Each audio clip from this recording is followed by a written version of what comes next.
Ba, ba, ba. Hello, hello. Welcome in. Um, Check the live.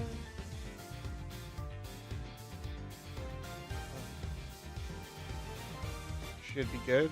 All right, perfect. All right. Oh, we have the prison scene now. Nice. Anyway, we are actually. I kind of preferred the old ones where it was a unique scene or one of the CGs, but it's an interesting prison, so why not?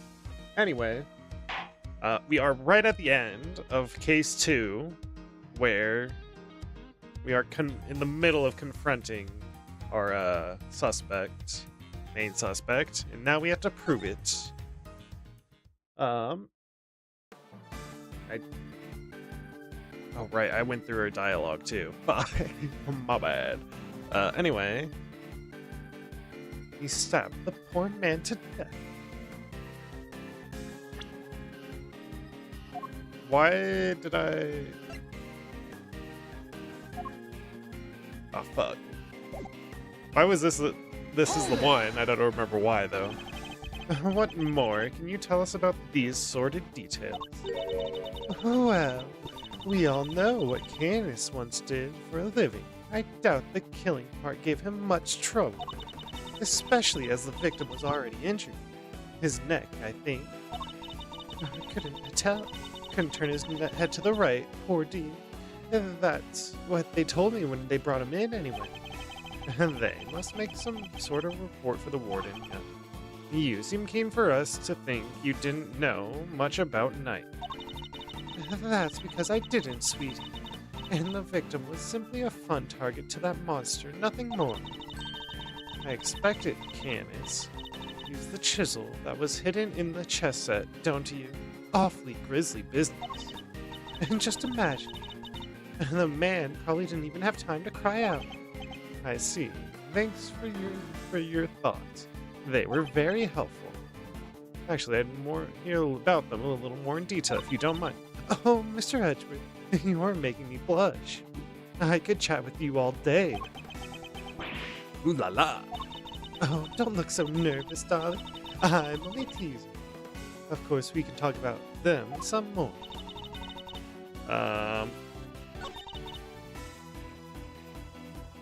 Actually, I think it was this one. How did you know? How can you know it was hidden in the chess set, right? Objection! Got it in 1. Right on the return, we're smart. And I got it in 1. I don't remember a lot, but I remember Warden the Guard. You strike me as being more careful than the image you project suggests. Yeah, that's why she's wearing a coat. Oh, Mr. Edgeworth, please call me Fifi, or Sweetie Pie if you prefer. Not again. However, I think you may have been a little less careful than you realize in this instance. Oh, Tee, aren't you just the most adorable little creature? And don't be embarrassed, we're all family here. I think my voice changed a little bit for... No. Come on, Mr. Edgeworth. Don't let her get inside your head. You said earlier that you didn't know much about Knight. In which case, I find it rather strange that you know about the chisel. Oh, well, of course I do, darling. Darling. And do you think we don't check prisoners when they come in? Oh. Objection! Oh, sweetums. You're not talking your way out of this, Warden. This is entirely irrelevant, and you know it. Knight didn't bring the chess set into the prison himself. It was brought by Mr. Saint when he came to visit. Knight wouldn't have had it with him when he arrived. Music kicks in. Oh, what? Well, I mean, of course that when Mr. Saint came in, we... Objection! You checked him. I find that hard to believe, because if you did, that would make your story all the stranger. You found the chisel, why did you not confiscate it then and there? Yeah. And Judge Gavel, Did you tell anyone about the hidden compartment in the chess set? I did not. What? Stunned silence. If no one leaked our findings, then how exactly did you learn about the chisel, Warden Lagarde? Because it certainly couldn't have been when you checked Knight or Mr. Sane on their arrival. Indeed, such a thing would imply an intentional oversight if it had been found, yet let through. Precisely. So, Warden Lagarde, and answer truthfully this time. Where and when did you learn about the chess set? What? Hey, at least he's chilling. Oh, that's kind of adorable. If you won't answer, then allow me. I submit that you... All right, darling. There's no need to rub it in. You got me, all right? I question Knight. That was when I learned about the chess set. But please, you have to believe me. I did not kill him. One moment, Warden. This is a significant development. Oh. The court requests that you make a detailed statement on the record. Any objections, Mr. Edgeworth? None, Your Honor. I called that there would be at least 2 more. Thank you, darlings. I'll clear up this awful misunderstanding, I promise. Mwah. Very well. Go ahead, Warden Lagarde, and please, tell the truth this time. Her lies are starting to wear thin. This is my chance to expose her. Yeah, I wasn't even in, like, the exposed. They're fully admitted. They're, like, fully exposed and they're admitted it, and, like, we just have to put the final nail in the coffin. So I was, like, definitely not finishing in 15 minutes yesterday. I said I questioned Knight, and it wasn't anything serious, you understand. I made a point of talking to every newcomer to our little home. And Knight was no different. We had just a little chat, you might call it. And after we talked, I had him taken back to his cell straight away. The more she lies, the more thoroughly she seals her fate. So it's simply a conversation with a new detainee. That seems entirely above board. Exactly, Verity, darling. I knew you'd understand. Objection! Well, I don't. What proof do you have to back up your statement? I suppose we shall see, won't we? Mr. Edgeworth, you may begin your cross-examination. She really is a judge. Ah, Jessica Bell. I am indeed going to press her, ma'am. Bam. Hold it! Alright. So am I right in assuming that you talked to Knight the night before the show? Exactly, darling. It would have been, around 3 a.m. on the 27th. 3 a.m.? That falls squarely within the window of time laid out in the autopsy report. That seems rather late for a friendly chat. Wouldn't he have been asleep? Normally, yes. But if you remember, God was attacked in his cell. We had to examine the scene of the crime, gather information. These things take time, sweetie. I assure you, he was wide awake. We all were. Regardless, I find it somewhat odd that you would choose to question him at such a late hour. Ooh, you're such a tease, aren't you? You can question me at a late hour anytime, Edgeworth. Anyway, no matter how odd you think it is, I had him brought to me, and that's what happened. Unless you really insist on questioning every last thing I say. Oh, sorry, he's like a dog with a bone sometimes. I'll be sure to scold him once you're done. Though, would you mind giving us a little more info? Like where you had him brought to? My office, of course. Mwah. Where else? Her office, which is where we believe the body was moved from. Do you mind appending what you just said to your testimony? Anything for you, darling. Had them bring him to my office. Hold it! Remind me where your office is. Oh, you've seen the sign in the detention center corridor, I imagine. The one that says no entry. That's it, sweetie. My office is just up in there. A short walk from the holding cells. I understand that you also have access to the yard. Oh, why, of course.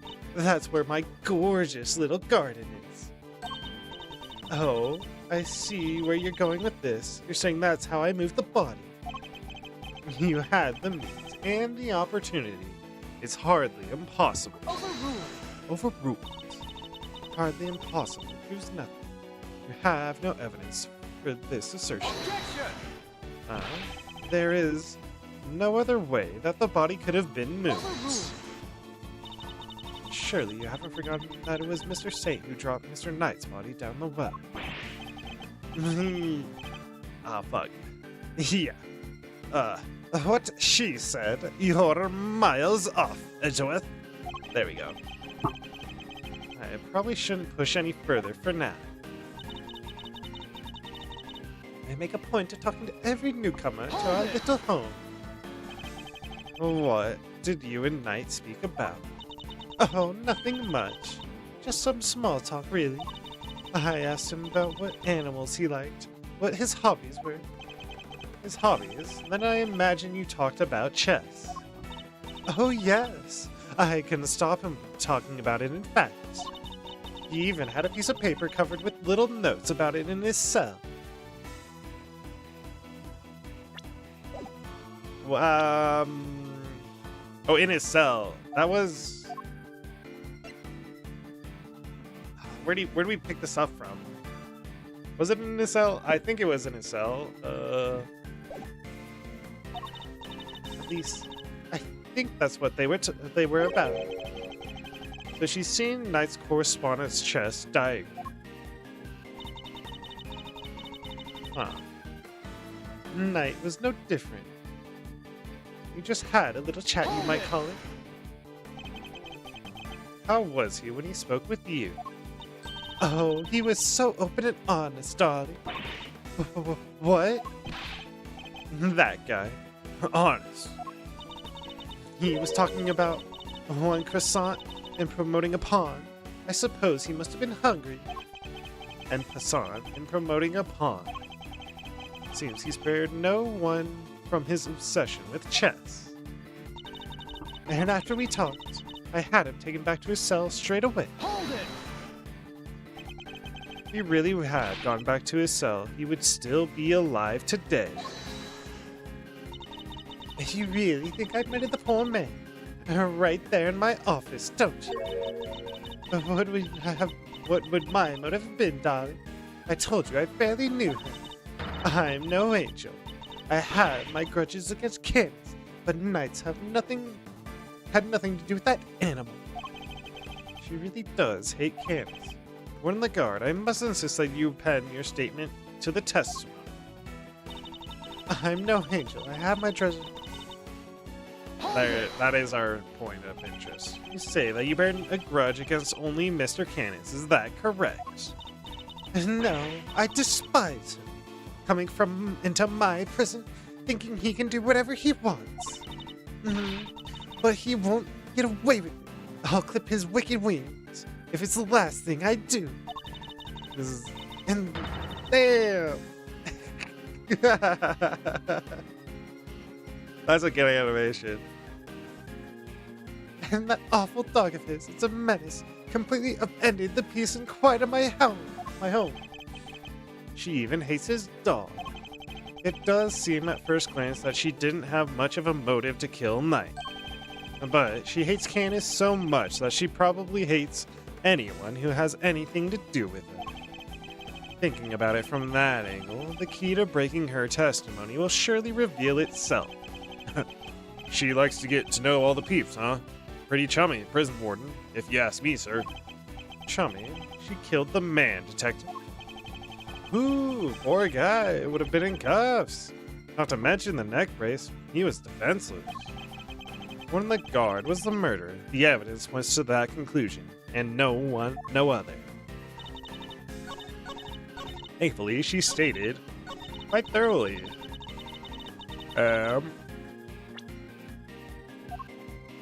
Which one is it though? It's probably this. Objection! Huh. You admit your own fault, Warden Lagarde. Judge Gavel, I'd like you to take a look at this. Notes about a game of chess. What is the significance of this, Mr. Edgeworth? It was found in Knight's cell. Which is exactly where you said you saw it too, Warden Lagarde. But you didn't just see this game in Knight's cell, did you? You've seen it in Mr. Canis's cell too. Oh, what do you mean? Objection! Oh, come now. Don't tell me you haven't taken a look at the chessboard at maximum security. I imagine you watch his every move like a hawk. Or rather, I imagine you feel that doing so is your only option. If she wants to find out who his cronies are, right. Personally interrogating your own prisoners is highly irregular, to say the least. But as you said, Mr. Canis had threatened you. He put your precious home at risk. That's why you took it upon yourself to question him. You wanted to find out who his dogs were. And so, what if I did? He also told us to read his letters. You read his letters, which means you must have known about one key fact. You knew he was playing correspondence chess. Ah! And then, who should appear but Knight, carrying with him a diagram of a very particular game. We ourselves use that diagram to infer a connection between the two men. And it seems you came to the same conclusion. But in your fear, you took your reasoning one step further. You surmised that Knight was Mr. Canis's henchman, sent to kill you. Whoa, which is the real reason she had that chat with the Bronxster. If his boss wouldn't crack, maybe he would. And when you questioned Knight, you made another discovery. For there, inside his chess set, you found a hidden chisel. And the murder weapon itself.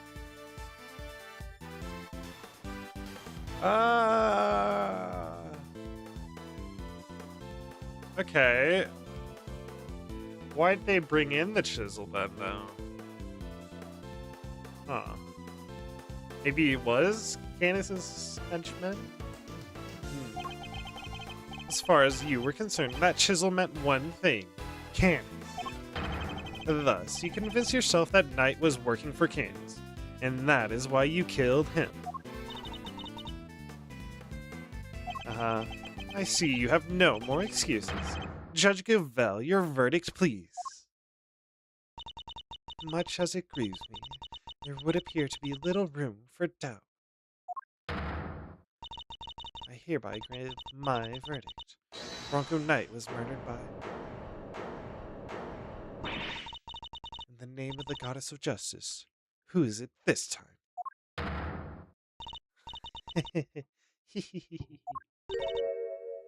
Warden. It's a joke. It's all a big, stupid joke. You people just don't get it, do you? I think we've proven that it's you who didn't understand things correctly. Me? Please, Don. I understand it all perfectly well, thank you very much. And I understand that there's a glaring contradiction in your theory, Mr. Edgeworth. Huh. You're just grasping at straws now. I have no time for this. Your Honor, the verdict. Overruled. Oh, I'm curious to hear what the warden has to say. What? You're a doll, Verity. I just have one last thing to say. Then Mr. Edgeworth can declare himself the winner. You rang. Does anybody remember a certain autopsy report? Of course, we received the finalized version only this morning. That's right. And I was listening to what you told us about it, Verity. even if nobody else was. You said the wound was 4 inches deep. 4 inches. Wait. Riddle me this, Mr. Edgeworth. How does a tiny chisel make a 4-inch deep wound? No. That is pretty deep, right? Huh. Okay. Wait, where's the this? Wound was 4 inches deep. Okay.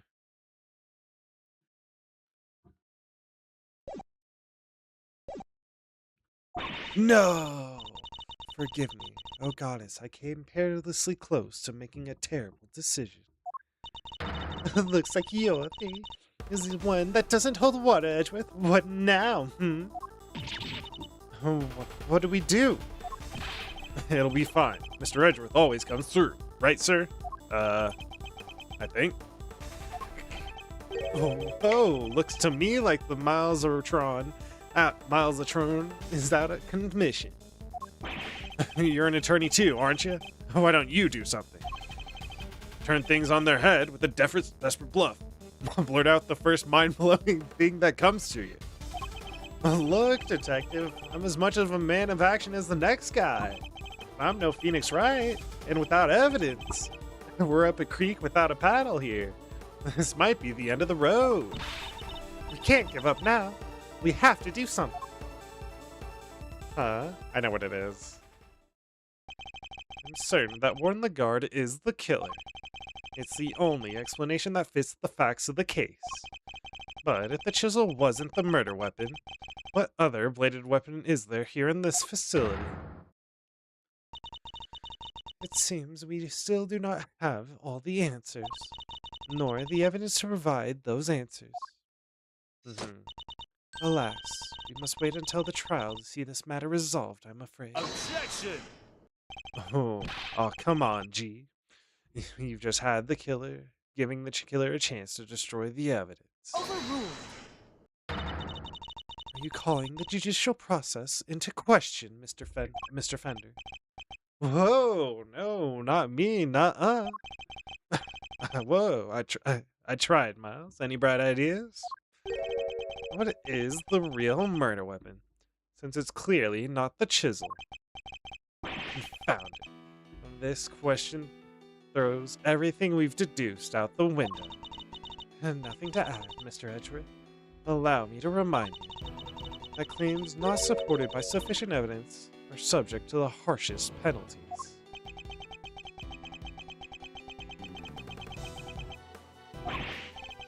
It's hopeless. I can't think of anything. I need more time. I need one final bluff. Loath as I am to admit, You can't give up now. Remember what Mr. Fender said. Simeon's counting on us. Without us, he's...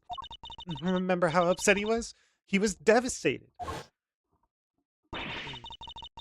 And nobody's in more pain than him over Mr. Knight's death.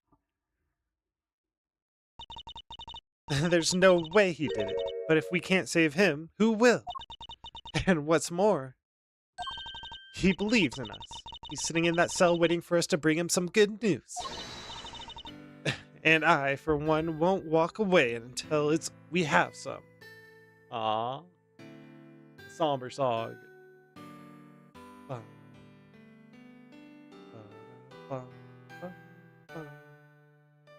This is a good song. I really like this one. Alright. Okay. Gee, Miles, your little buddy there is quite the motivational speaker. And she's right, too.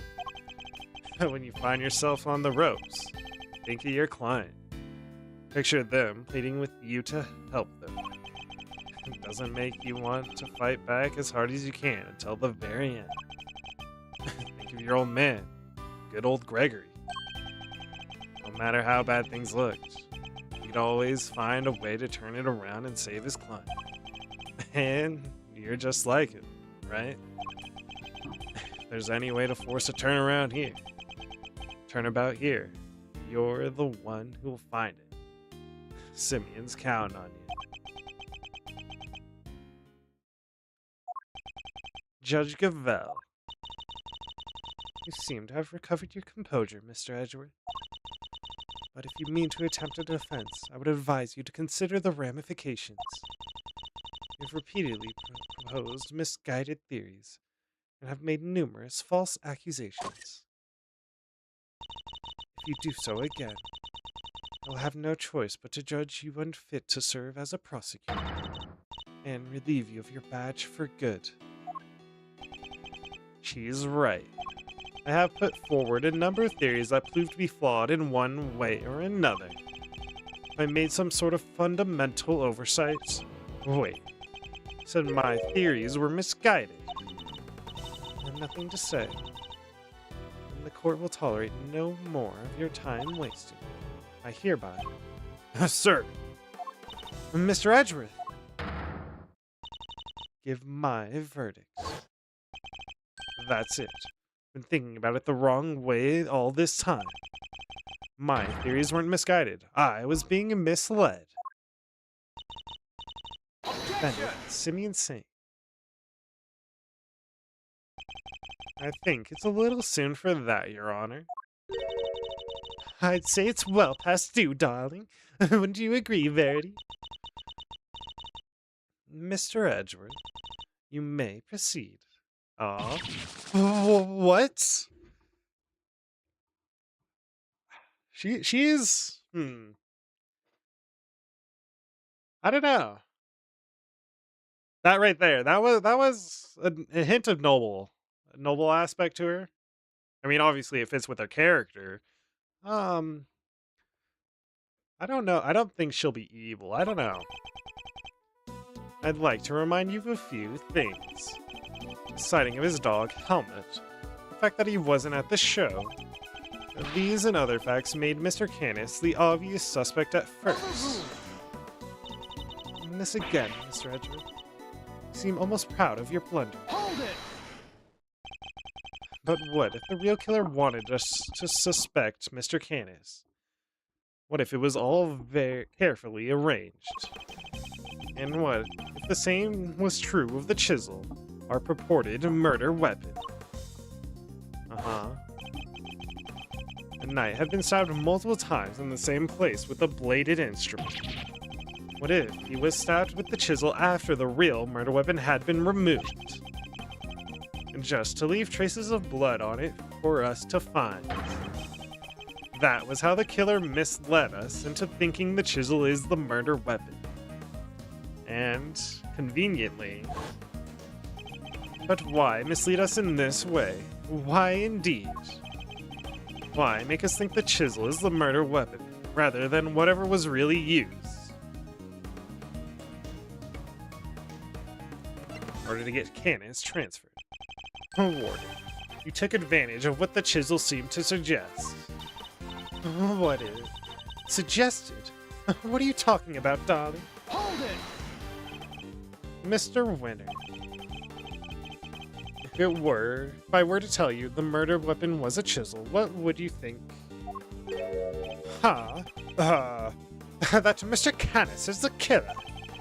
And there you have it. That was the trap the warden set for us. Oh, Mr. Canis has a bunch of chisels. So she wanted us to think it was one of his, right? Indeed. That was her plan right from the start. To frame Bodhid Hanma Canis. Reasoning would appear to be sound. Warden Lagarde certainly seems to harbor deep and abiding hatred for Mr. Canis. However, I think you know what I'm going to say next. That alone is not sufficient proof that Warden Lagarde is the killer. I knew that wouldn't be enough. There's only one thing that will prove it. The real murder weapon that we now know must exist. If you cannot prove your theory, then this conversation ends here. Objection! If we could just find the real murder weapon. I have a feeling I know where it is. Objection! How many times do we have to go over this? We searched the prison from top to bottom. Eustace is quite correct.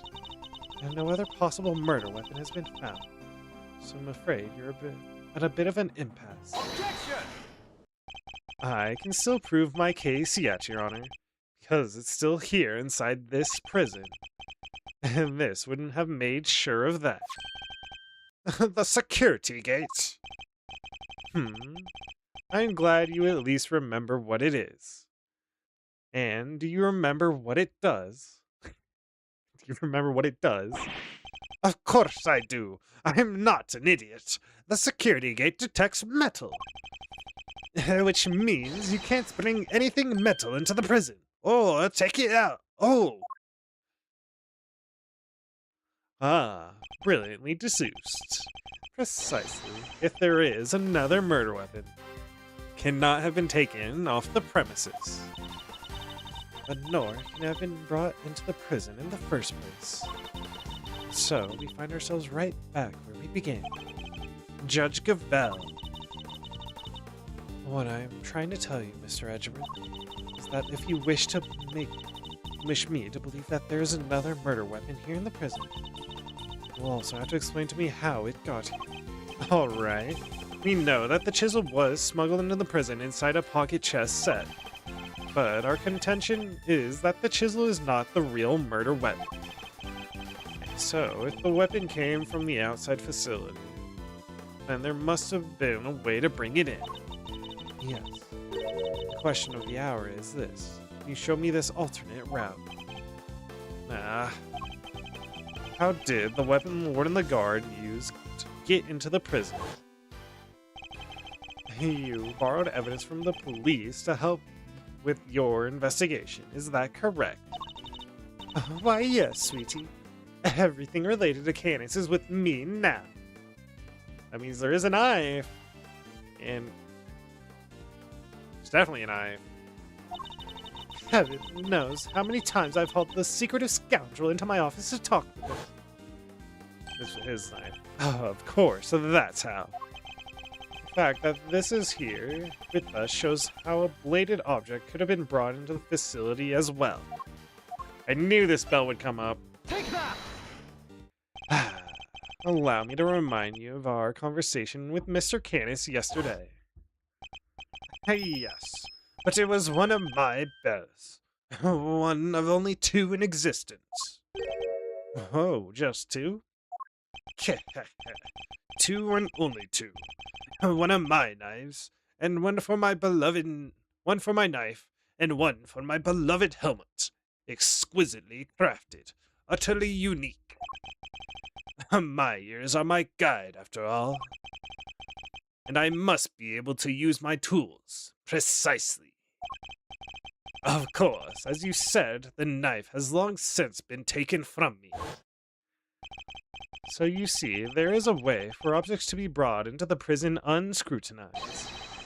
As part of the evidence Warden Lagarde borrowed from the police. Take that! Oh, what? And Mr. Canis's knife was part of the evidence in the case against him. And that evidence was here in the prison. And not only that, but the knife had a certain bell attached to it. The bell was attached to the chisel. That was attached to the chisel. Correct. The killer took the bell from the knife and attached it to the chisel. But that can't be right. The chisel only had Mr. Knight's fingerprints on it. Easy enough to explain if the killer wore gloves. Fingerprints are very rare. She made it look as if the chisel was the murder weapon, and then attached the bell to it. In so doing, she made sure that all the evidence pointed to Mr. Canis, and who had access to the evidence from which the bell was taken. Why, only the person to whom it had been entrusted. Who was it, sir? Who's been messing with the evidence? I believe that would be you. Isn't that correct, Warden Lagarde? Bells aren't exactly rare, you know. Anybody could have set that up. Unluckily for you, that isn't quite true. These particular bells are unique, Because there are only 2 of them in existence. What? What? And by attaching that bell to the chisel, you as good as declared yourself the killer. But you don't have any proof that the knife was ever here to begin with. Hold it! I don't. Not yet, anyway. Mr. Winner, I'd like you to order another search of the prison right away. Huh? But if you do find something, that's going to make things awkward for me. This isn't about what's convenient for you. We have to find the truth. You're a prosecutor, aren't you? Yeah. Now Edgeworth is changing to other prosecutors. Well, yeah, but you know, this worthless excuse for a prosecutor. If I had investigative authority, I wouldn't be sitting on it. Anyhow, it's not my decision to make. The warden would have to authorize it. You know full well that she will do no such thing. You have the power to insist on a search. Use it. Sorry, darling, but not without that evidence. The goddess of justice cannot bestow her blessings on those who lack the proof to support their claims. Our work here is done. The rest of this matter will have to be settled in the courtroom. No. If we give Lagarde the opportunity, she'll destroy whatever evidence is left. I have to object. I have to stop. But what do I say? I don't have anything concrete to offer. What am I thinking? I'm never this reckless. But you're not a prosecutor right now, Edgeworth. You're a associate defense attorney. No, I can't back down now. I've got to put everything on the line. I'm not a prosecutor right now. I'm an associate attorney with a client to defend. Hey. Only associate attorneys make bluffs. Only I can save Mr. Satan, that means. Even if my chances are 1,000,000 to 1, it's still worth a shot. It's now or never. Should I object? Dude. Damn straight. I object. Objection. I suppose this must be how a certain serial bluffer always feels. Oh, man. Regardless, I cannot walk away. Objection! Objection! Let's go! Wait, Your Honor? That better be good, Mr. Edgeworth. I've got it. Got what exactly? The real murder weapon, of course. I know where Mr. Canis's knife is. Do you really, Mr. Edgeworth? I do. Not at all. If I did not know better, I would say that you were bluffing. You wounded me, Your Honor. I don't know the meaning of the word. This is terrible for my heart. There's no way you could. It's not here, I tell you. Well, would you be so kind as to enlighten us? Where is the real murder weapon? Think, Miles, think. Somewhere, not even the police would search. A blind spot in this zoo. A hiding place that the warden could be absolutely sure of. A hiding place? No. If you insist. Come, Helbert, open up. That's the hint. Did she use the same trick? No, that's ridiculous, isn't it? But the more I think about it, how many foolproof ways to evade detection could there be? Mr. Edgeworth, how long do you intend to keep us waiting? There's the faintest possibility that I'm right. But if I'm wrong, we stand to lose everything. Your Honor, this is where the real murder weapon is hidden. Damn. They really, the yard. They really didn't, they're not making it obvious, though. If you can deduce it yourself, you had to figure this one out. Here, in the yard. Indeed. I don't believe I understand. Would you care to explain a little more? Where exactly is the real murder weapon hidden? They are really making you deduce this one. There it is, though. Take that! Allie the alligator. Of course, that's what it must have been. Huh? What's the matter, detective? It's the metal detector, sir. It's, reacting to the alligator. What? How? Uh-huh. The metal detector was reacting to something inside her, after all. Your Honor, I'd like to remind you of this piece of evidence. The chisel. Ha! Didn't we just figure out that this isn't the murder weapon? You might recall that Mr. Canis hid the chisel in his dog's mouth. Would you believe that the real murder weapon was hidden in much the same way? That's right. The murder weapon is hidden inside the alligator in that pond over there. What? No way! We've detected the presence of a metallic object during our earlier investigation. Judge Gavel, we need to know what's inside that alligator. Understood. Then we will need to summon a veterinarian. I'm sure I could get the little sweetie to open up for us. I'd be happy to give it a try. Aw, Regina, please by all means.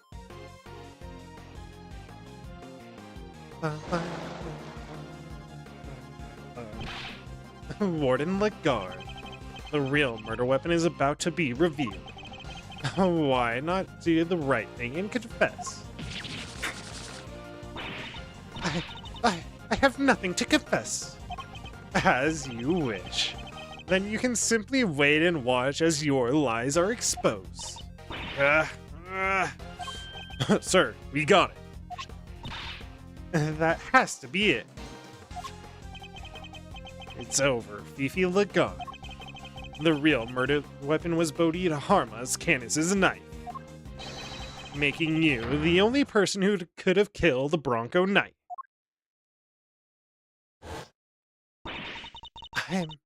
I'm not the criminal here. This is all Canis is doing. I did the right thing. Knight was a threat. He was Knight. Curse the despicable Canis. And why did he have to come and ruin my perfect little home? We could have been happy forever if it wasn't for him. He ruined my paradise on earth. He ruined everything. Curse him.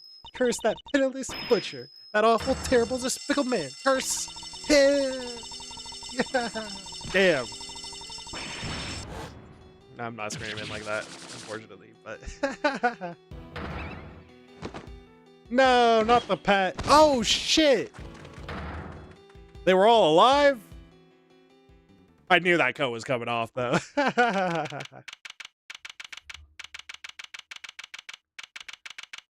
And she had a prison.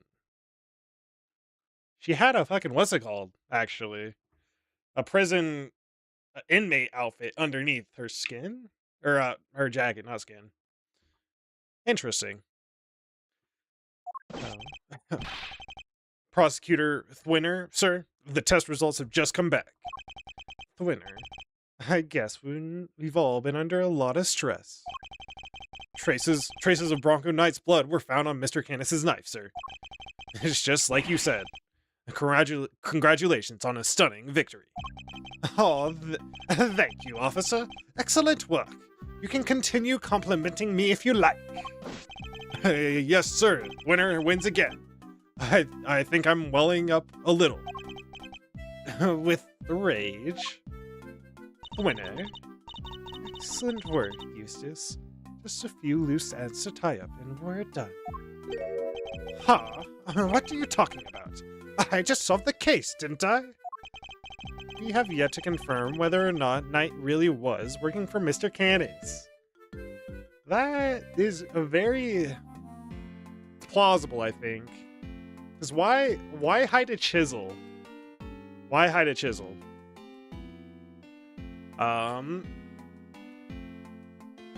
Is the correspondence chest a message system? Debatable, I think. Why? It will be vital to know if Warden the Guard was simply jumping to conclusions on that front. Huh? There's Clueless, and then there's you. Well. Then I guess we'd better get back to our investigation. All right, officer, you're with me. You're about to see the winner win a whole lot more. Prepare to witness first-rate investigative talent in action. Yes, sir. I'm right with you, sir. Can't wait to watch you at work, winner. It's winning a time. Damn, you ran off. I expect this case will cause quite a stir. Oh? The attempted murder of a president is news enough, and now his would-be assassin has been murdered. But Knight never sought to kill the president in the first place. The truth is not always as important as it might seem, Mr. Edgeworth. Ooh. As a distinct difference in ideology than what we are professing. Okay. In the eyes of both society and the law. How can you even say that? You do not have to believe me. However, as a prosecutor, Mr. Edgeworth is obliged to accept that this is the reality of the world he operates in.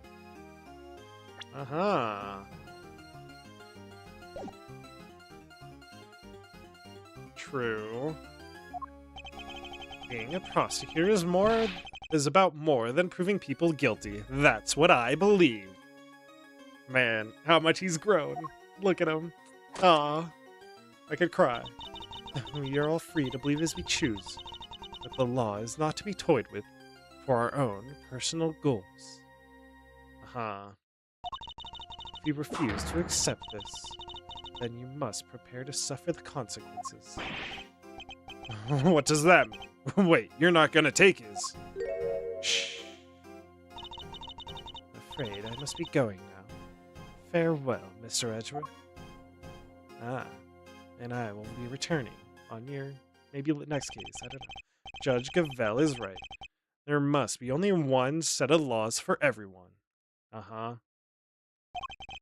But if following the law means sacrificing the truth, can I really do that in good conscience? See? Simeon! That's right, we have the defense of the person we helped. We haven't had these in a while. Simeon, you're here! Oh. And money! Whoa. Hi, Regina. Is everything alright? They did let you out, right? Yeah. But I'm so confused about what's going on. Some guy just came and said I was free to go. And that I have Mr. Edgeworth to thank. You sure do. Mr. Edgeworth found out who the real killer was. Oh, wow, really? You did that for me, Mr. Edgeworth? Oh, no. Stop staring at me like that. I'm innocent, I swear. Don't pull the rug out from under me now. Stop it, silly. It's true. He saved you. So say thanks already. Okay. Thank you, Mr. Edgeworth. Thank you. And a great big Regina Berry thank you for me, too. Thank you. Mr. Saint talking directly to me. Small victories, I suppose. Can I ask one question, Mr. Attorney? Sure. Not actually an attorney, though. I thought Bronca was my friend. No, my best friend. I trusted him, but now... Well, it's just... I never knew. I never would have believed that he could hate somebody enough to want to kill them. If he kept something like that from me, Then he never really trusted me, did he? That's not true, Simeon. Of course he trusted you. No, he didn't. If he had, if he'd just told me, I could have stopped him. I could have told him that hate never helps, and that he had to let go of all that stuff. And Mr. Saint, I think you're forgetting something. The chess set, I think? The chess set. Take that! It's gotta be the chess set. It's the chess set I brought for him. And Knight had hidden a chisel inside. I imagine he meant to use it to escape. What? You mean he was using me? No, he believed in you. He knew he could count on you to bring it, and that he would never be so untrusting as to look inside. I imagine that by not telling you, he was hoping he could keep you from getting caught up in his mess. Oh. Bronco, why didn't you tell me? Aw. At least you understand now, right, Simeon? I'm sure he does. He may not show it, but Simeon's no dummy. A good night's sleep and he'll be completely over this whole thing by tomorrow. That's not as complimentary as you think it is. It worked for Regina, so why not him? No, I'll try. I have to. For Bronco. I have to show him I can become the best animal tamer out there. That's the spirit. Aw.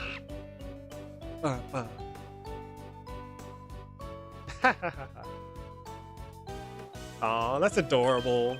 Oh, I almost forgot. We're, doing a new show soon. I'd love if you could come, Mr. Edgeworth. The one, the only, the Big Berry Circus is back. Very Big Circus. Damn. Alright. And there's Max. I'll be joining Regina on stage for this one. An air balloon, huh? That's right. The Berry Big Circus is the biggest, most fabulous event in town. You'll have oodles of fun. Sounds great, doesn't it, Mr. Edgeworth? Come on, we have to go. Well, I'll think about it. All right, Simeon. We got some training to do. I think it's time you and Regent got acquainted. Oh, Regent, no way, I couldn't. No. Oh, you'll be fine, silly. You'll never meet a nicer kitty cat. I can't. Please, Regina, anything but that, please. Dragged off screen. Oh, whoa, another satisfied customer. Oh, well done, Miles Arena. Well, that was really something. Smiles. Talk about pulling it up. Smiles. Talk about pulling it out of the bag. I couldn't have done it without you, Fender. Without your timely intervention, she would have gotten away. Besides, I have you to thank for even being able to investigate the case in the first place. Oh, stop it. Pat me on the back any harder, and you're gonna make me blush. Or topple over, man. I suppose it would be asking too much for you to take this seriously. Seriously? Miles, my friend, I'm always serious. Anyway, how does it feel to save an innocent client? That's what it means to be an attorney, after all. To be an attorney. Gotta say, I had a blast. Reminded me of the good old days. Like Gregory was standing there right beside me. It's been like a zillion years since I felt that warm and fuzzy on the job. That's good? Bittersweet. I'm not sure. Say, Miles. You ever thought about going into the defense game full time? That's wild. Hypothetical. I think he's gonna refuse. I think he's a prosecutor through and through, which is like kind of what we learned about. Just his development. He's a prosecutor. Excuse me. You know, when you pick up where Gregory left off and get out there and actually help people. Hey, pal, don't get any big ideas. Mr. Edgeworth ain't about to switch sides. Why not? Coming over to the light side's all the rage. Everybody's doing it these days. Come on, Mr. Fender. You know it's not about that. Chill, team, chill. Don't get it twisted. I was just asking a perfectly innocent question. Now how about a hug? No, you weren't. The heck you were. Whoa, whoa, whoa. Looks like you got a mean defense team there yourself, Miles. Fender, I am a prosecutor. Yup. Oh, that was kind of sweet that they defended him too. Kate and Gumshoe. Oh, yep. And I'm an attorney. You could be one too. I'm serious though. Well, I've said my piece. You change your mind, you know who to call. I'll be waiting. Fender. Fender is a good character. Very reminiscent of Godot. Although a lot less inherently evil, as Godot felt. I don't know. I don't know if Fender's wholly innocent though, if that makes sense. It's just his personality switch gives the vibe of there's something more to him, is my feeling of it. And then, um, the defense attorney thing was a question I was very aware of thinking of, especially since this was about his father's defense attorney, you know? So, um, I'm kind of siding on, I hope it doesn't happen unless he's like forced into it briefly. Like I can see where he does actually have to solve the case, he has to give up being a prosecutor, like truthfully, like in full, for maybe the final case. I don't know. But then he'll get reinstated as a prosecutor. I almost feel like he's a prosecutor. Following my father's footsteps. They're alluding to it. Could I really do such a thing? I'm going to become a defense attorney, just like my dad.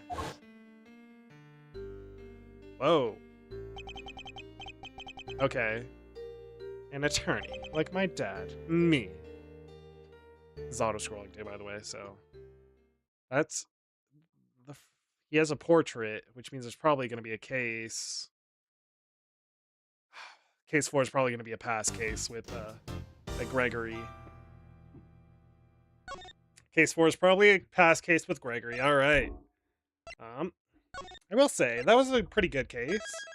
Okay, maybe I'm just too aware of tropes, but I felt like the killer was a bit obvious. And well, especially they didn't make her blend in very well, if that makes sense. Like the coat, I don't know. I instantly knew that coat was coming off at some point, basically. And I was like, it's probably gonna be the big reveal of their hurt animation. I did not expect them to be all live animals, so that was that was kind of funny.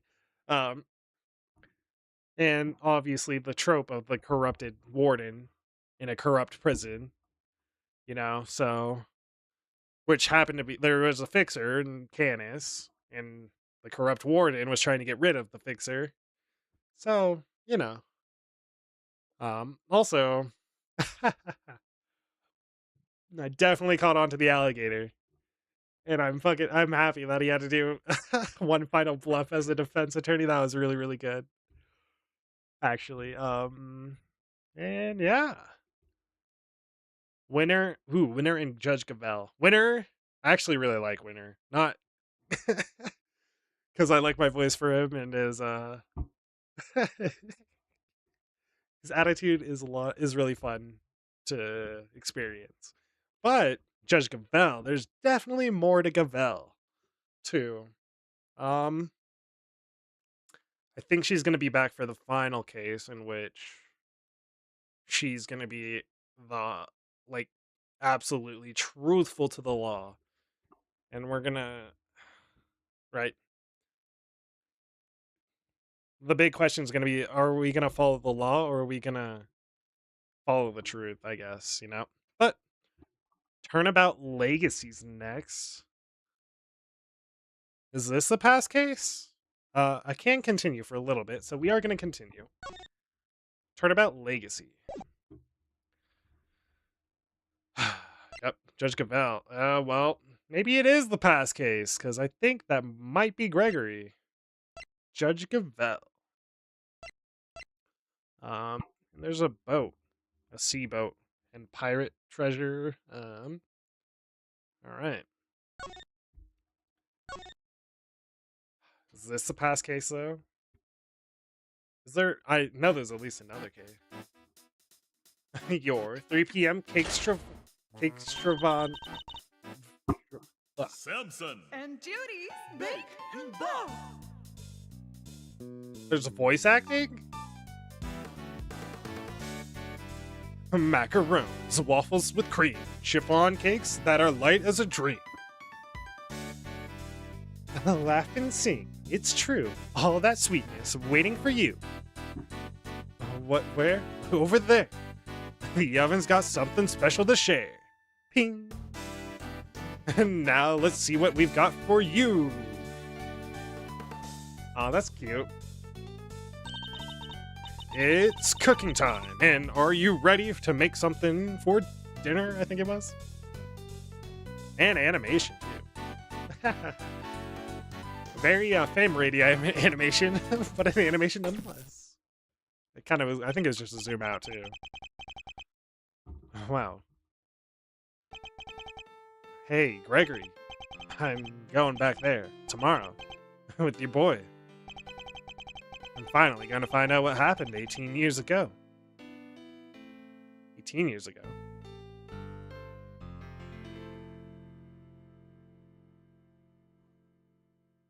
Wait, 18 years ago. Zodiac Hall. Fountain Room. Oh, wait. Can I get a history?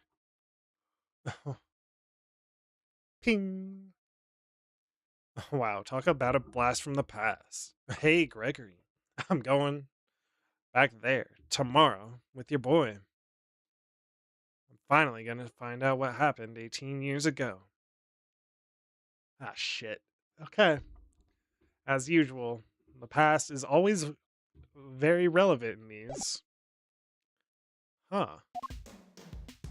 This is the present, which was what I was inferring. I thought it was a past case, but I was like, no. Finally going back there, but 18 years ago. Okay. Well, Fender, are you finally going to tell me what we're doing here? Oh, why have you brought me to an art gallery of all places? Hey, you had nothing going on. It seemed like the perfect chance to come and enjoy the magic of a star sign stuff together. Enjoy the magic of star sign stuff together. I'm leaving. Yeah, no thanks. I'm leaving. A very valid response. Whoa, chill, big guy. I'm just joking. You know about the IS-7 incident, yeah? Your old man's last case? IS-7. DL6. What was the one? Fuck. What was the one? The O series? I don't remember. Zero series. Oh wait, it was for the Yatagarasu cases. What were the name of those? I don't remember.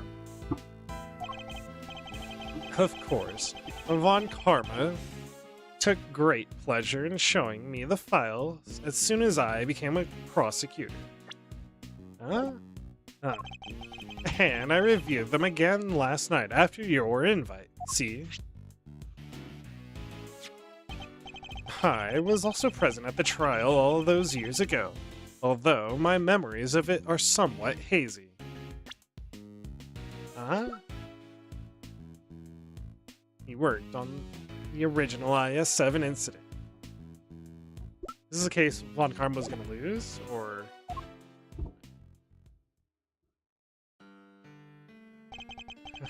Damn. As a child, I was completely in awe of my father. The sight of him in court was inspiration. Gregory Edgeworth, attorney at law, and opposite him, the man who would become my mentor, Manfred von Karma. It was quite a case. However, it ended with the conviction of the accused. Huh. Aha! So you were there too? You were in the courtroom for Gregory's final outing? Yeah, because he got murdered in the elevator afterward. Well, that makes explaining things easier. I wanted to let you to know something, see? That something being what really went down. Not the truth in those files, but the capital T truth. It was 18 years ago. Smack dab in the middle of a real doozy of a winter. Uh-huh. The building recovered with a blanket of snow. It looked like the streets were lined with popsicles. But things weren't so innocent behind those frozen doors. In fact, some pretty sordid stuff went down. Uh-huh. Damn. This was back before yours truly was the fine figure of an attorney you see before you today. Yeah.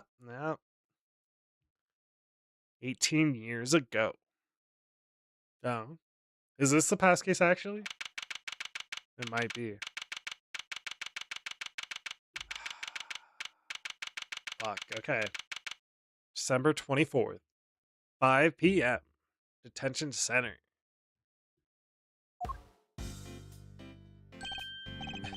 Hey, Mr. E. This one really came out of the blue, huh? It did. You were called in before the ink on the arrest papers was even dry. My name is Gregory Edgeworth. I'm a defense attorney. I'm here to visit a client with my assistant, Eddie Fender. That's the hat. Fuck, dude. A murder on Christmas Eve? What's the world coming to? That's the hat, man. In the dark of night, at the end of the day, I saw two timely saviors a-comin' my way. Oh. Welcome, my friends, to the visitor's room. And if we're not friends yet, I'm sure we will be soon. Whoa, talk about an entrance. Oh, he's even got the guard. Oh, that's adorable. I was not expecting that. Neither was I. Sorry if I surprised you. I'm just so happy to see you both. Thank you. Thank you so much for coming out. Thank you so much for coming out. Seriously, I can't thank you enough. You're the accused, I take it? I am. Gregory Edgeworth, attorney at law, at your service. Damn. I look forward to representing you. He has, well, he's the, I was gonna say originator, the original owner of the hat. This is my assistant, Eddie Fender. Pleased to meet you, sir. I'll do, everything I can to help. Come now, Edward. Calm down, please. I'll have to forgive him. He's still new to this.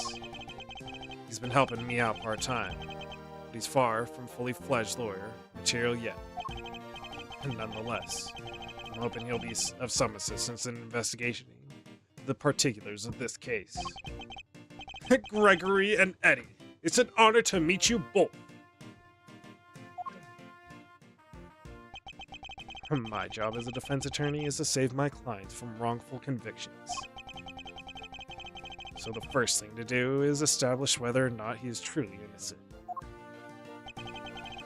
Perhaps we could begin by having you tell us a little about yourself. What I am thinking? I haven't even told you my name. I'm Samson Tangaroa. What? It really is you. Samson Tangaroa, the world's greatest confectioner. You flatter me, my young friend. And call me Samson. All my pals do. Wow. Thanks, Samson, I will. Can't believe I'm meeting you in person. Damn, Bender's got a... He's seeing stars. Oh, that's such a good... Seems that he knows something of our client. Mr. E, it's the Samson Tangaroa. The singing, dancing, confectionery making sensation. Huh? Is his partner gonna be murdered? Not the partner. What shall we make today, kids? Macaroons, waffles with cream, chiffon cakes that are light as a dream. Laugh and sing, see, smile, it's true. All that sweetness waiting for you. Look there, where? Over there. The oven's got something special to share. Ping. Now, let's see what we've got for you. Da-da-da-da-da. Jazz hands by the guard. I almost started dancing along. Even got the grouch, Mr. E. No way! I got to sing with Samson Tangaroa. This is a dream come true. Thanks, little pal. It means a lot to hear you say that. Ah. Also, there's his notepad. Okay. He's holding on to that notepad. Oh. Maybe the notepad will be important. My apologies. I think we need to discuss the matter at hand. Of course. I'm sure you're both very busy. All right. Where would you like me to start?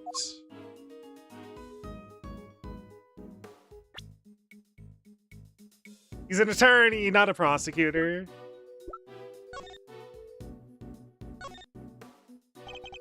You're bad. Your badge is in the shape of a sunflower, right, Mystery?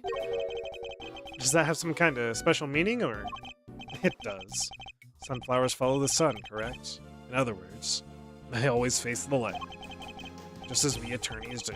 We should always aim to be on the side of liberty and justice. Wow! And I'm gonna work hard and be just like the sunflower when I'm an attorney. I have no doubt you will.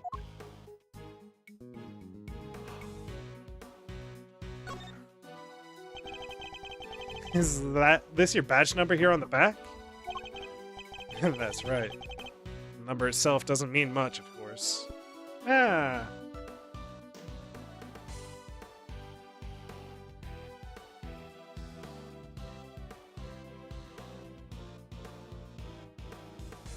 Suck it.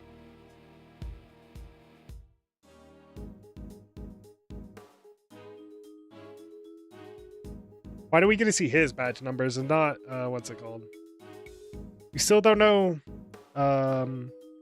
Miles Edgeworth prosecutor numbers. What's with this discrimination against prosecutors, huh? There we go. Sorry about that. Well, if it doesn't really matter, then I want mine to be a string of repeating digits. I'd actually pay to see that. Huh. Samson Tangaroa. So, you're not just a confectioner, but also a singer and dancer? Damn, he's got a floppy hand. Damn. Alright. I see where Edgeworth gets it, though. I sure am. When I'm having fun, my body just starts moving. Whoa, whoa. You must really enjoy making desserts. Haha! Wouldn't be much of a confectioner if I didn't. I live to make sweets that will bring joy to others. Hey, they're not just things. They're works of art, man. Sparkling, dazzling, mouth-watering creations. Stuff that dreams are made of. So he aims to create joyous and inspirational pieces, does he? Yeah, no, Gregory's a hardball for sure. Wait. Thank you for agreeing to represent me. The scales on my badge mean something, Mr. Tangaroa. They represent justice and fairness. We'll see to it that you get a fair trial.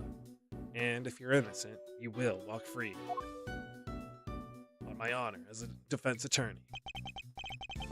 But until then, I'm going to need you to sit tight and trust me. I will. I do, thank you.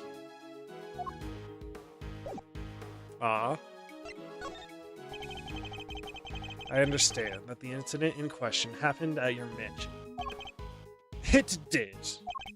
We were holding an international confectionery contest there when a body was found inside of one of my creations. He makes big creations, good to know.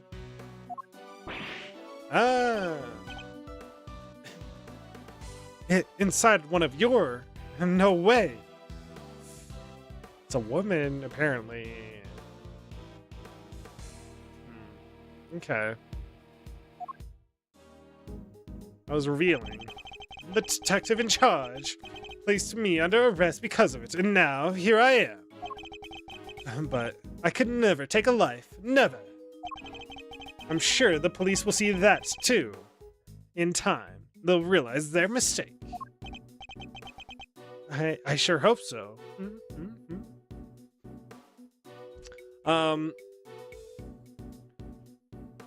Is this the one? Okay, I need to remember the passive at. Because Manfred, I think, got a penalty.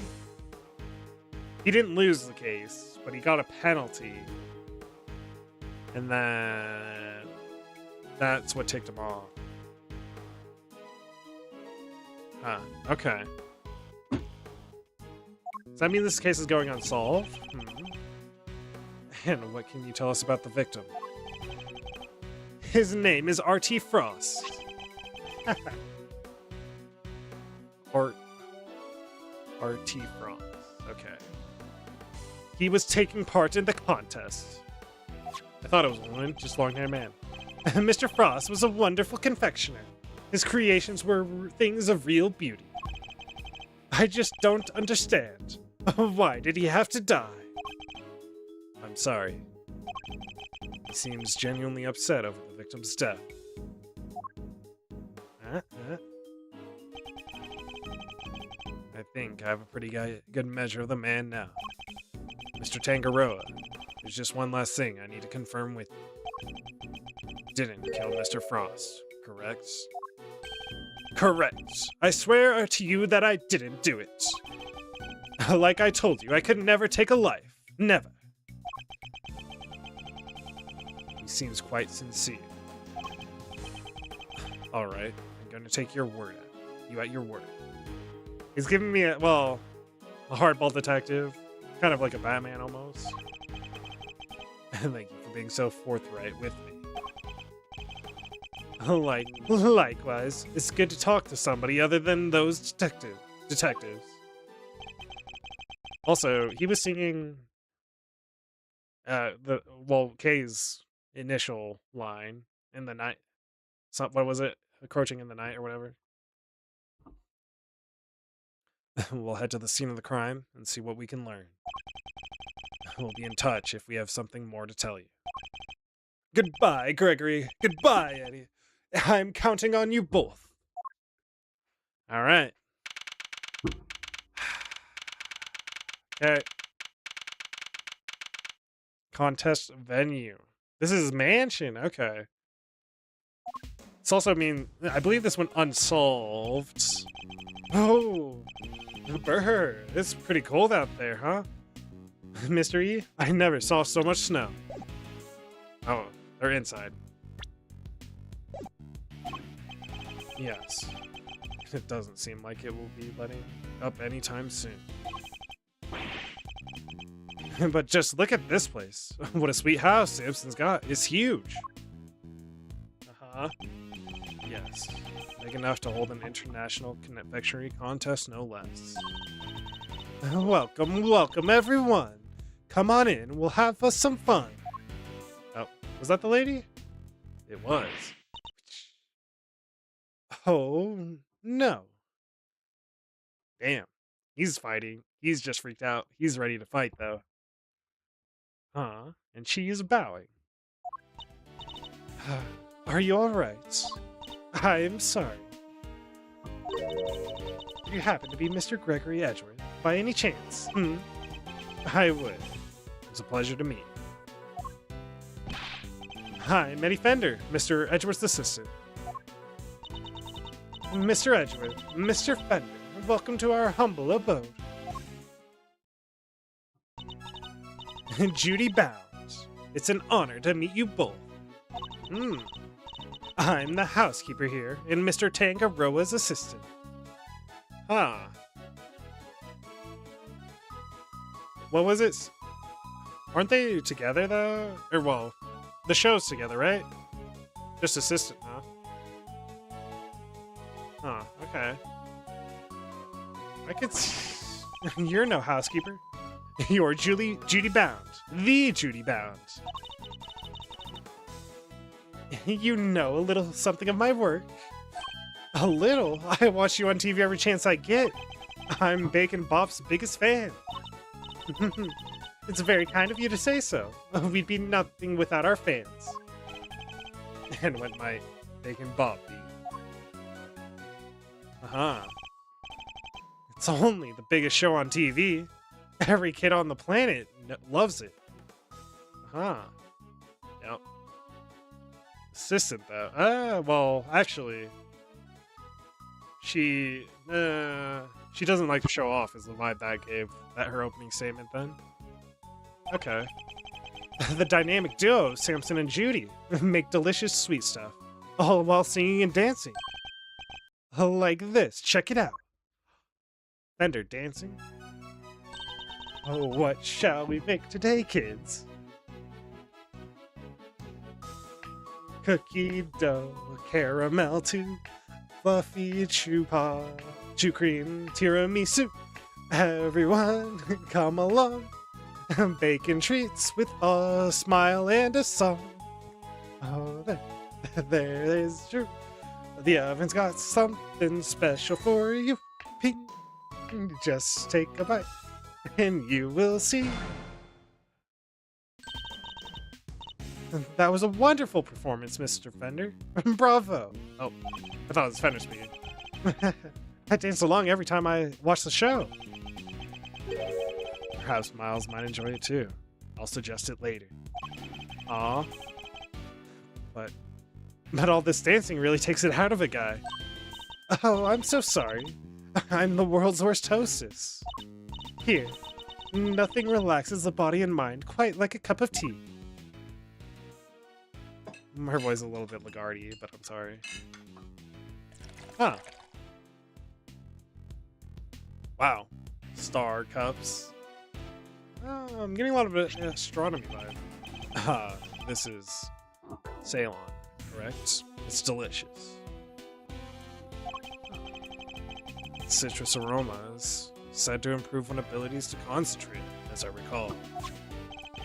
Interesting. So this is what Ceylon tea tastes like, huh? How odd. The saucer is cold.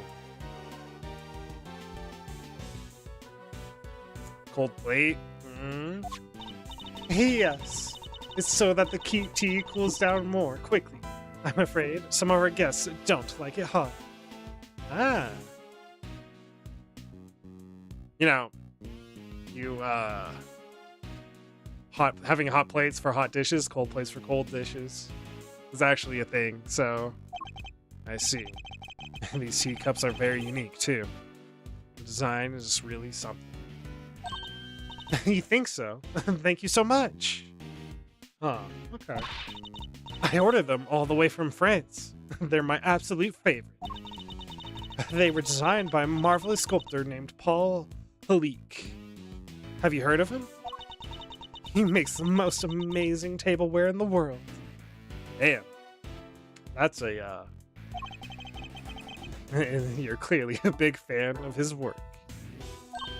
Oh, I am. These teacups are my greatest treasure. Huh? She's certainly not afraid to show when she's passionate about something. Yeah? If you don't mind, Miss Bound, I'd like to move on to the reason why we're here. Can you tell us everything you know about the unfortunate incident that occurred earlier? Of course. I'm sorry for getting so distracted. I guess I'm still in shock. Because I'm the one who found the body, you see? You discovered the victim. Is it true that the body was recovered from inside one of Mr. Tangaroa's creation? It is. We were in the middle of the contest's final judgment phase when I heard the sound of something big collapsing from Samson's room. Samson's room? Samson, are you in here? Ah! I opened the door and went inside, and there was Mr. Frost's body.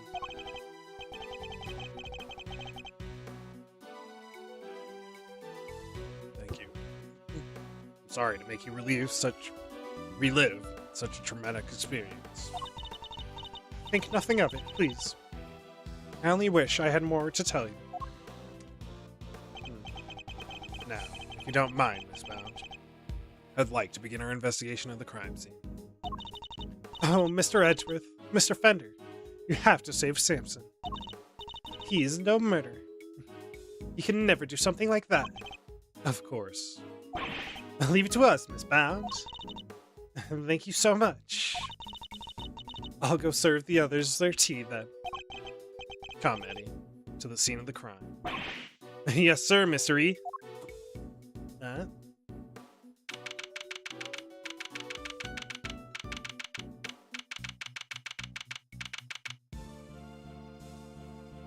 Not Detective Bad. Detective Bad.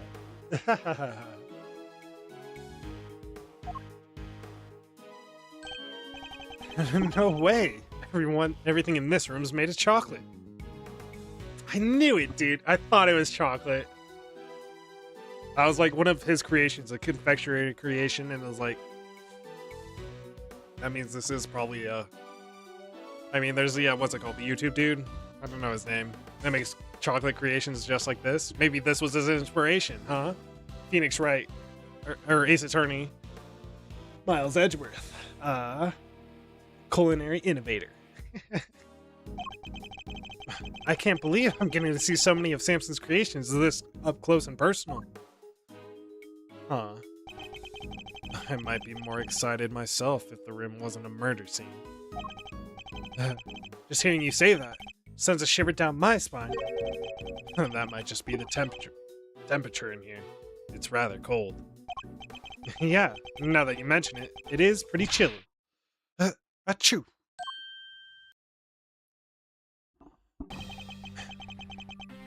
Defense on the scene already. That was fast. Aw, his theme song's so good, too. A pleasure to meet. Gregory Edgeworth. I'm representing Mr. Tangaroa. Ah. We haven't met. This is my assistant, Eddie Fender. Nice to meet you. Bad. Detective Tyrell Bad. Also, I was gonna say he's a lot more innocent, but he's not, well, he's a lot more neutral, I guess is a better word for it. Where he's not offering hugs to everybody, not all playful and, whimsical, I guess. Whimsical's a good word for it. Interesting. What happened to him, huh? Is it all a fake? I'm watching you, Fender. I'm watching you. Detective Tyrell Bad.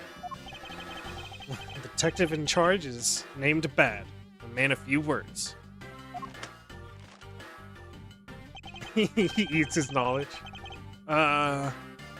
Something about this just doesn't taste right. He eats his notes. You're eating your notepaper? He likes to chew over his thoughts rather literally. I'm afraid it helps him to digest and remember.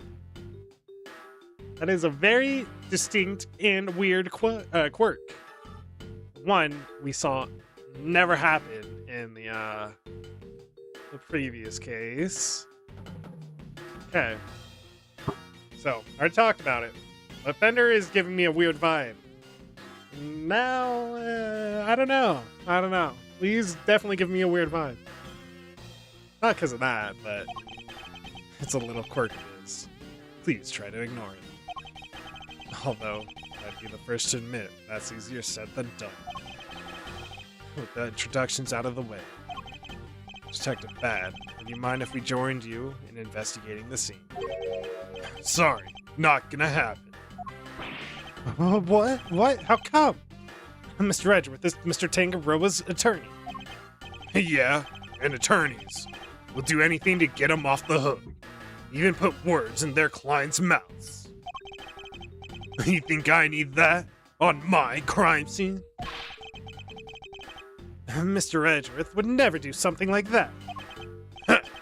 I don't trust attorneys, okay, kid? Detective, you established my client's supposed guilt based on an investigation of the crime scene, correct? Oh, that's usually how it works, yeah. What up? It's a young Detective Bat. He's not graying, too. Look at that. I mean, he's still got a fucking massive widow's peak, but he's not gray in the hair. Then extend me the same courtesy. I believe he is innocent, and I would like a chance to prove it. You believe he's innocent, and you didn't even see the scene yet? That's some flimsy lawyering. That's exactly why I wish to see the scene myself. I need to ensure that my belief is based on solid evidence and sound reasoning. You about to tell me you're not leaving until you look over the scene? I am. Yo, what up, Justine? Hope you're having a good day. Fine, knock yourself out. Thank you, detective.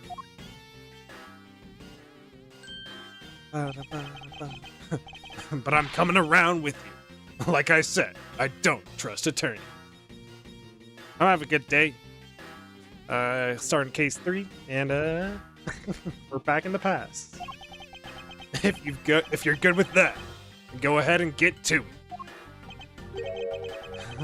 That was a lollipop the whole time? It sure was. Pretty good. Just having fun with the Ace Attorney, you know, as usual.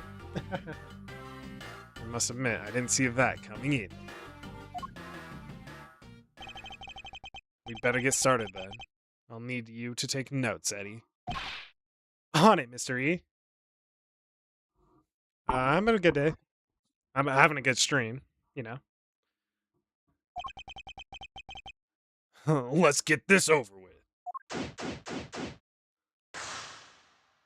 Contest venue. All right. Murder has started. I've been streaming for a little bit, a few months.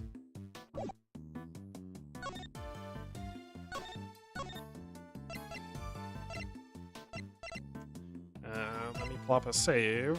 Oop. There we go. All right, scene of the crime.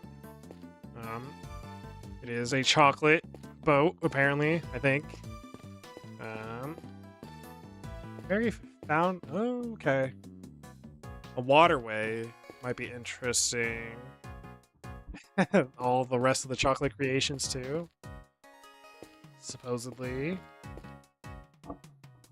Her Judy, what's her name? Judy Bound. Judy Bound's tea set. Custom made. Okay. Detective Bat really is following. What is it? Notice anything? You're doing this all wrong. An investigation is like a popsicle. You walk around the scene, look at stuff, talk to witnesses.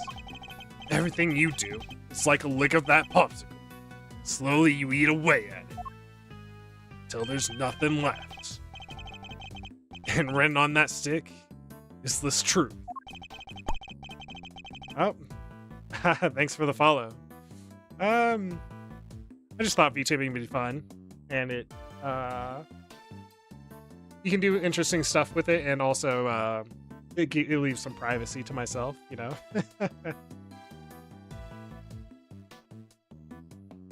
Then I suppose I'd better hope it doesn't say guilty. Alright. What do you think of my badge, though? Attorneys are bad luck. Nothing good ever happens with you guys around. I'm busy streaming right now, so not right now. You trampled the scene of the crime. You seen, jump to conclusions.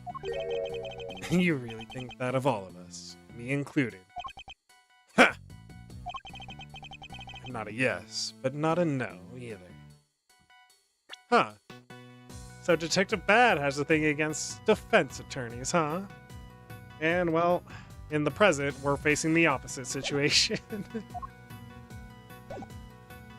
Makes sense, though. You have to work hard to earn your name, or your title. Or, well, I guess respect. No, please don't. A real crime scene. This is so exciting. This isn't a game, Eddie. I need you to take it seriously. Don't worry, Mystery.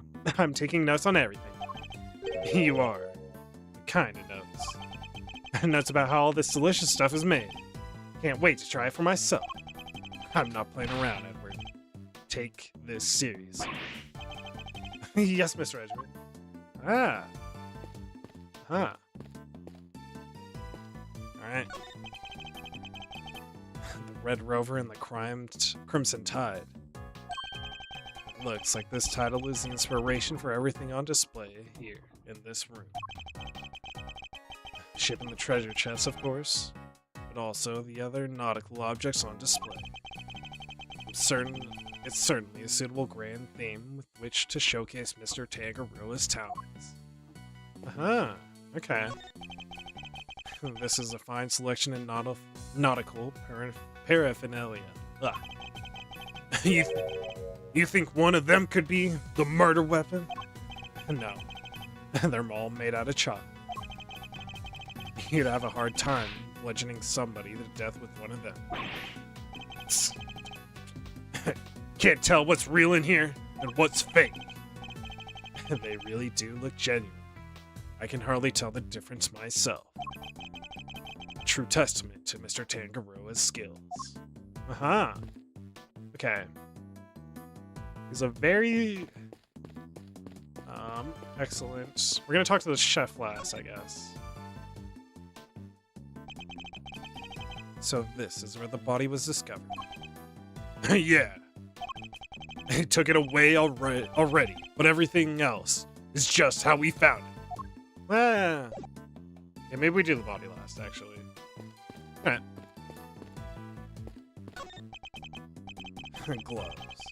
Gloves. Tangaroa wore them when he was working on his masterpiece over there. They're conveniently good at hiding fingerprints, too. I suppose it's possible to employ them in such a manner. But is it really all that suspicious to find a pair of gloves in a kitchen like this? Thank you. He's sanitary. Come on, man. I'm a detective. Everything's suspicious. That's the job. Fair enough. But also, it's reasonably there. There's some very tasteful tableware here, along with some kitchen utensils. This tea set is of the same design as the one Miss Bound served us with earlier. You think Samson could have been drinking tea out of that? The pot and kettle and cup were dusted for prints. His were the only ones they found. And was that the case for the utensils, too? Everything else had been washed, so there weren't any prints to find. And Mr. Tangaroa was wearing gloves while he was working on his confection prints. That would explain why prints were only found on the teapot and kettle and cup. I keep teapot and kettle, teapot and cup. All a Pahalik piece with Tangaroa's fingerprints on it. Also, let me look at my evidence really quick. Ah. Okay. Yes, what a gorgeous design. Really? It just seems a bit out there to me. I actually like this. The Star Cups I don't know about, but the moon-shaped teapot is actually kind of cool. Like, how do you even get your tea in there? Right there. Art isn't about function, Eddie. It's about form. I guess I'll just have to take your word for it, Mr. E. This art stuff is way beyond me. Ah. Nothing particularly special besides the label, or the, Oh, look! There's something stamped on the bottom. It says PH. I suppose that must be Paul Halik's pottery mark. Those are his initials, after all. Okay. Miss Bound said she was a big fan of his work. His initials, huh? So, if I'd made it, it would say EF. Perhaps you should practice by initializing your personal belongings first. I think... Oh, wait. Can I rotate it? The rotating's so weird.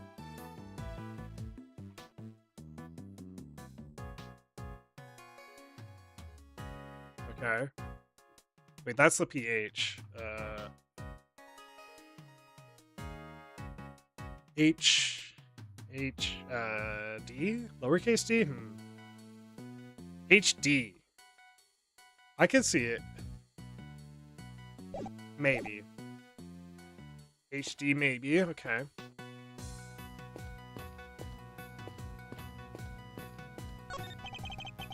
A well-equipped kitchen, as one might expect. Sadly, it doesn't look like there's much to be found in the way of clues. Nothing of interest in the fridge either. We checked. Alright. Oh, that was the background, okay. Oh, chef, who might you be? And you are? Samurai chef.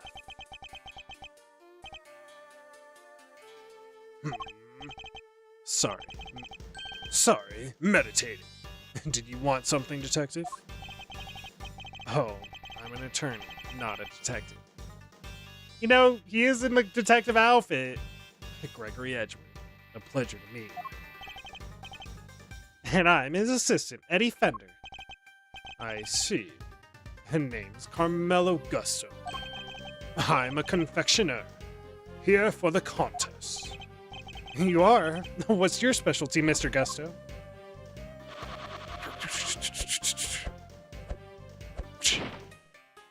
Dope. Damn! The arts of air and sugar. No way! Look at that! It's a little baby seahorse. It's a dragon. A noble soaring creature of the skies. That's a dragon? It does look more aquatic than airborne. No need to sugarcoat it. My design sense is weak. I know that better than anyone. And that's why I'm heading to Zhenfa, where when this is all over, I need to train hard. Well, he's had 18 years. I want to see his air and sugar dragon. Perhaps we should get off the subject of his design sense for now. So, what are you doing here, Mr. Gusto? I didn't think they were allowing civilians on the scene yet. Detective wanted to know more about one of the pieces in here. Makes sense, seeing as he's a contestant. Perhaps I should ask him a few questions of my own. Carmelo Gusto. Cool character. Very samurai-esque.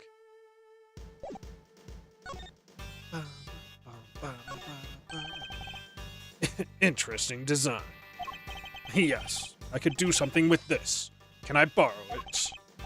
Oh, I'm afraid not. It's rather important.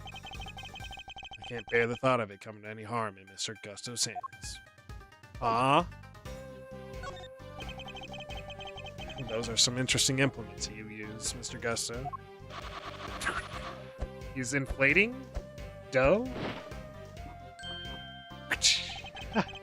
Sugar blowing pumps. They put air into the sugar. It's like a sugar dough, I think. They're so cool. It's like watching a sword master do his thing. I'm no master. Not a day goes by that I don't hurt myself one way or another. That's why I wear red. That way it doesn't matter when I make a mess. It kinda does. The way of a confectioner is a lonely one. You never stop learning, not until you die. The way of the confectioner sounds like a long one, too. Like he's still injuring himself on a daily basis. What can you tell us about the contest? Based on what we've seen so far, flavor doesn't seem to be the only criteria at play. The contest was Tangaroa's idea. It's about art. Confectionery as art. Confectionery as art? Art you can eat. Every part of it. Every single item in this room is edible. The whole place does kind of smell like chocolate. Tangaroa is a genius. A once-in-a-generation talent. Flavor and flair. He has it all. And if you can't outdo the god of confections himself, you can't win. I don't know, man. Beating out the greatest in the world seems kind of hard, yeah? As it should be. Whoever beats him becomes the greatest in turn. That's the real prize here. Nothing else matters. So you're competing for a title, effectively. And a treasure. The ultimate cookbook. Tangaroa's most prized possession. If you want to know more, it's all written down here. It's the list of rules that was given out to the contestants. Okay, I'll look at that in a minute. Sorry, but I don't know much about what happened. I only heard about it after the judging was over. How was the judging organized?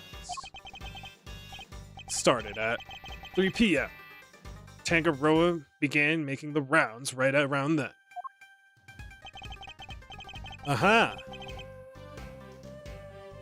He left his own room, and then worked his way around the venue clockwise. Gusto. Scones and frosts. Okay. Okay. My creations were the first to be judged. After that, he went to Scone's room. She's another one of the contestants. What can you tell us about her? Ruthless, brutal. There's nothing she wouldn't do to win. She was working with Cream, some kind of dreamscape. That hints at something That hints at something. Then, last of all, Frost's room. His thing was flavored ice. Sculptures. Sculptures this time, or so I heard.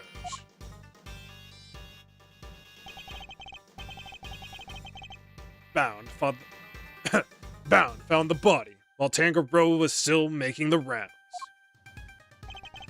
She panicked, ran to call the cops. Tangaroa went right on judging, claiming he didn't know a thing about it, until afterward. Went ahead and looked over the victim's work, even though the guy was nowhere to be seen. Pretty suspicious behavior in anyone's book. I don't have enough information to challenge him on that yet. By the way, Detective Bad, what were you and Mr. Gusto talking about earlier? I was going to ask about the piece on the wall here. The one in the frame. Seemed like something was off. Angel's Cookbook. By Thorns. It is not... I see it. I see it. I see it. I see it. And also that. Which implies that maybe... I see that too. Fucking hell, there's a lot. Thought I'd better ask somebody who knows about this stuff. But when you bozos showed up, you pulled me away from my very important work. Perhaps we can take a closer look at it together. Can't take a hit, can you? Mr. Gusto, do you mind helping us out? Of course. Confectionery is my life. If you have any questions, I'd be happy to answer them. Thank you. That's very kind of you. Alright. Unfortunately, guys, I think I am gonna end things here. Interesting case. One that I believe is not gonna get solved, unfortunately, but we might be... Huh. Okay. If I remember correctly, nothing... Or, well... This is against Manfred von Karma. And this is a case where he died. And... Huh. He does well against him, and then they go to the next day. So maybe we're only gonna have an initial... Well, we're gonna solve it, quote unquote. We're gonna solve it, but it's gonna go unresolved, and then we're gonna go into the present, and we're gonna have to either truly solve it or... What brings him back there, though? Huh? Interesting. Also...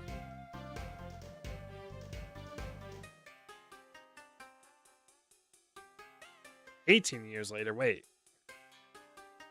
Huh. I don't know. Anyway. Interesting case. I like the characters. In a confectionery. Their scenes will be very unique. They've been doing really well with making unique scene pieces this time around. Like the first one was... Ace Attorney has a bit of whimsy to it, I guess, is the way to put it, where... They're not entirely bombastic, but like, they got some unique pieces. Like Steel Samurai is a good way to put it, you know? Anyway... I'm excited to get doing this, but I will be back on Monday. Hopefully with more time to stream. So I'll probably, besides Tuesday or Wednesday, I will probably doing bigger chunks into this game and get more and more into it as I go along. Anyways, thanks for watching. I'm Azrren. I'll be back on Monday. Peace.